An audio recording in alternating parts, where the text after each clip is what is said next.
very important to recognize to start the very different situation that, say, the US finds itself in relative to Latin America. In the US, we have very low levels of informality, and the gig economy is sort of a new increase in informality that we haven't seen in a long time. In Latin America, there's high levels of informality, and part of what the gig economy is doing in Latin America is just sort of replacing other forms of informality. It's just sort of a new form of informality.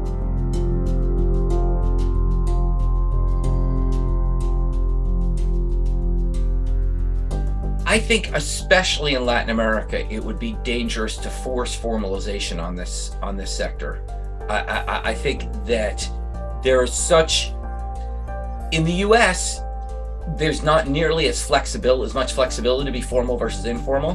Mm-hmm. I think it'd be much more dangerous in a Latin American context to force formalization on the sector, because it's so easy for workers to then say, fine, I'm not going to work in the sector if it's formal. There's so much, if you will, substitution between formal and informal.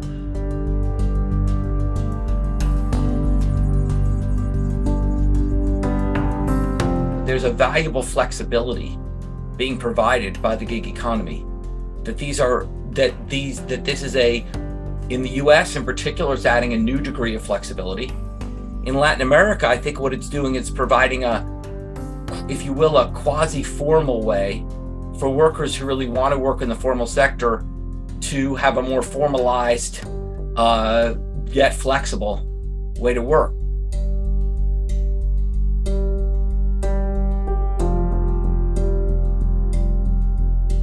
I think the real conclusion I drew from my study is that we have an outdated bimodal way of classifying workers. They're either independent contractors, where they're basically on their own for all their benefits, etc., or they're employees, subject to a whole host of regulations which are useful and important, but which limit the flexibility of the work relationship. I would argue, based on what I learned in my study, that basically we need to be thinking about a new third way of categorizing workers, which allows the flexibility of independent contracting, but which recognizes that there's a significant share of this workforce that needs benefits. They need health insurance, they need retirement savings, they need other forms of protection against sickness. And that the weakness of the independent contracting label is it doesn't provide any of that.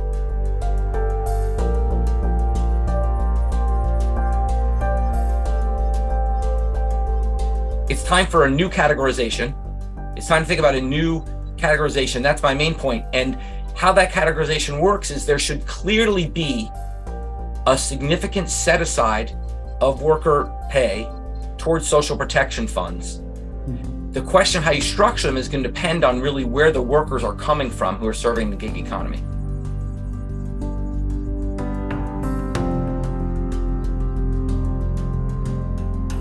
What we have found is that the critical part there is where to, catch their attention, right? So it's like there are critical points where you need to do this type of interventions. Otherwise, it's not going to work, right? So it's like when they subscribe to the platform, and otherwise, if they have so many things going on in their minds and they are working just thinking about many things, that it is impossible to get their attention to talk about pensions or health, because they don't care in their current days. That is absolutely right. And what we've demonstrated in economic research is the power of defaults. Right. What we mean by that is it's hard to get people's attention. So for example, when workers sign up, you can ask them, do you want to put aside 3% of your wages in pensions? Mm-hmm. Or you can say, we're going to put aside 3% of your wages in pensions unless you don't want us to. Now, those questions are the same, and yet they have dramatically different effects, which is people are like, oh, I guess if you're going to put it away, I guess I'll take that. Whereas if I have to make a conscious effort to put it away, I won't.